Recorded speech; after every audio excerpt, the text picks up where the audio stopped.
2 ఏళ్ల నుంచి ప్రపంచవ్యాప్తంగా ప్రేక్షకులు ఎంతో ఆసక్తిగా ఎదురుచూస్తున్న చిత్రం the Odyssey. Avatar, Avengers, Spider Man, Dune వంటి సినిమాలను మించి రిలీజ్కు ఏడాది ముందు నుంచే విపరీతమైన హైప్ క్రియేట్ చేసుకుంది. అంతేకాక ఏడాది ముందుగానే టికెట్ అడ్వాన్స్ బుకింగ్ చేసుకున్నారంటే ప్రేక్షకులు ఈ సినిమా విషయంలో ఎంత ఆసక్తితో ఉన్నారో అర్థమవుతుంది. దీనంతటికీ కారణం ఈ చిత్రకథ. ఇది అందరికీ తెలిసిన గ్రీకు పురాణ గాథ కాక అన్నింటికీ మించి క్రిస్టోఫర్ నోలన్ దర్శకత్వం వహించడమే. అలాంటి ఈ మూవీ శుక్రవారం వరల్డ్ వైడ్ గా థియేటర్లకు వచ్చేసింది. మరి సినిమా ఎలా ఉంది, సినీ లవర్స్ అంచనాలను అందుకుందా లేదా అనేది తెలుసుకుందాం.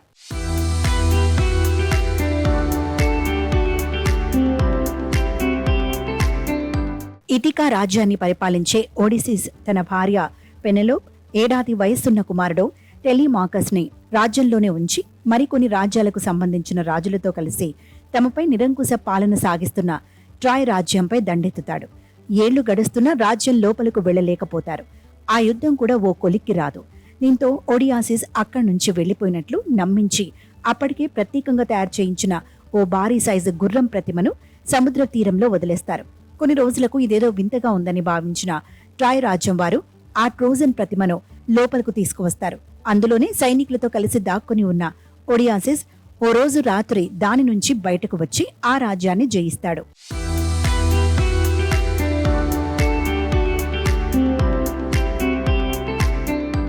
ఇదిలా ఉంటే ట్రాయ్ యుద్ధంలో గెలిచిన ఒడిసిస్ తిరిగి తన రాజ్యానికి సముద్ర మార్గంలో బయలుదేరతాడు.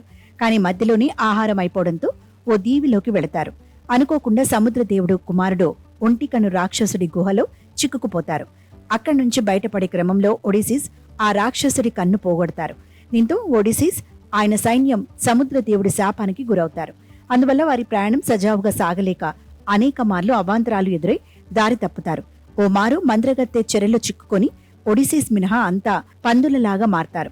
ముందే పసిగట్టిన ఒడిసిస్ మంత్రగత్తెను మెప్పించి తన వారిని రక్షించి రాజ్యానికి వెళ్లటానికి మార్గం తెలుసుకుంటాడు.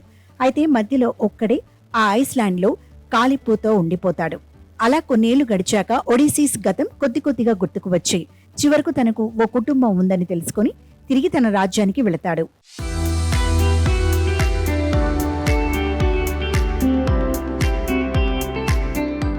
మరోవైపు ఒడిసిస్ తన ఇథికా రాజ్యాన్ని విడిచి వెళ్లి 20 ఏళ్లు గడుస్తున్నప్పటికీ ఆయన భార్య ఫినెలోప్, కుమారుడు టెలిమాకస్ ఒడిసిస్ కోసం ఎదురు చూస్తూ ఉంటారు.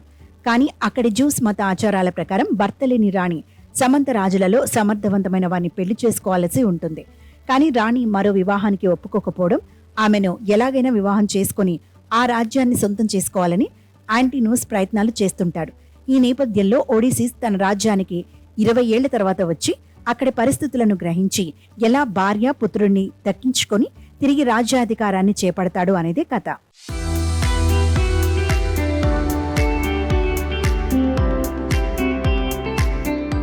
ఒడిస్సీ కథ దాదాపు అందరికీ తెలిసిందే కావడంతో విజువల్ గా ఏ స్థాయిలో ఉంటుందో అని చాలా మంది ఆసక్తిగా ఎదురుచూశారు. వారి అంచనాలకు తగ్గట్టుగానే ఎక్కడా డీవియేషన్ లేకుండా సినిమా సాగింది. అంతేకాక నోలన్ ప్రతి సినిమాలో మాదిరిగానే ఇందులోనూ టైం, ఫ్యామిలీ ఎమోషన్స్ అనేవి మేజర్ రోల్ ప్లే చేశాయి. అదేవిధంగా స్క్రీన్ ప్లే అరటిపండు తోలు తీసి పిల్లలకు తినిపించిన విధంగా అందరికీ అర్థమయ్యేలా సాగింది. ఒడిసియస్ తన గతం మరచిపోయి కాలిప్సోతో కలిసి జీవించటం, మధ్యలో తన గతాన్ని గుర్తు చేసుకుంటూ జరిగిన కథను, ఎదుర్కొన్న సవాళ్లను, వాటిని అధిగమించిన విధానాన్ని ఒక్కొక్కటిగా వివరించిన తీరు ఆకట్టుకుంటుంది. మరోవైపు తన రాజ్యంలో జరిగే పరిణామాలు, అక్కడ భార్య కుమారుడు ఎదుర్కొనే సవాళ్లను చూపిస్తూ రక్తి కట్టించారు. ట్రోజన్ వార్, సముద్రంలో జరిగే సన్నివేశాలు మైండ్ బ్లోయింగ్ గా ఉన్నాయి. ముఖ్యంగా రాజ్యానికి మార్గం కనిపెట్టే క్రమంలో అప్పటి వరకు యుద్ధంలో చనిపోయిన వారి ఆత్మలను కలవడం, అక్కడ వచ్చే ట్విస్ట్, చెప్పే మాటలు గూస్ బంప్స్ తెప్పిస్తాయి. అయితే హిస్టారికల్ సినిమా కాబట్టి యుద్ధాలు, విజువల్స్, అడ్వెంచర్స్ అదిరిపోతాయని ఆశించి ఈ మూవీకి వస్తే మాత్రం తీవ్ర నిరాశ తప్పదు. సినిమా 75% డ్రామా తరహాలోనే సాగుతూ హీరో మానసికంగా ఎలా స్ట్రగుల్ అయ్యాడు, ట్రోజన్ వార్ ఎలాంటి మార్పు తీసుకువచ్చింది అనే నేపథ్యంలో సాగుతుంది.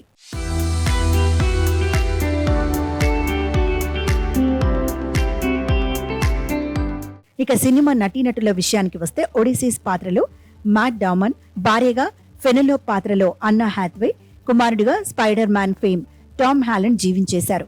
ఆపై దేవతలు కాలిప్సోగా చార్లెస్ థెరాన్, అథీనాగా జెండియా ఎలాగైనా రాణిని పెళ్లి చేసుకోవాలని కుట్రలు పన్నే యాంటీనోస్ గా రాబర్ట్ పాట్నస్ లు తమ పాత్రలతో మెప్పించారు.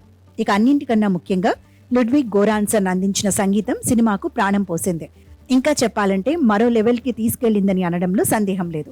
అంతేకాదు, రియాలిటీ కోసం పురాతన కాలంలో అధికంగా ఉపయోగించిన బ్రాంజ్ ఇన్స్ట్రుమెంట్లను ఈ సినిమా కోసం వాడినట్లు సమాచారం.